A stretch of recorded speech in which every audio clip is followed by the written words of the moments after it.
சென்ற திரு எடப்பாடி பழனிசாமி டெல்லி பயணம் குறித்தும் அமித்ஷாவை சந்தித்தது குறித்தும், அதுவும் அமித்ஷாவை சந்தித்துவிட்டு வெளியே வரும்பொழுது முகத்தை கைக்குட்டையால் மூடிக்கொண்டும் வந்தார் என்று தமிழக அரசியலில் பரபரப்பாக பேசப்பட்டது.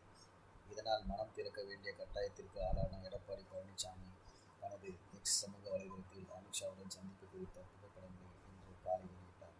மேலும் முத்துராமலிங்க தேவருக்கு பாரத ரத்னா விருது வழங்க அமித்ஷாவிடம் கோரிக்கை விடுத்ததாக தெரிவித்துள்ளார். ஆனாலும் அவர் அமித்ஷாவிடம் பேசியது குறித்த உண்மை தகவல்கள் வெளிவராமலேயே இருந்தது. தற்போது அந்த தகவல்கள் வெளிவந்துள்ளன. அதாவது தமிழக அமைச்சர்களான Duraimurugan, K. Nehru, M. R. K. Panneerselvam, Anitha Radhakrishnan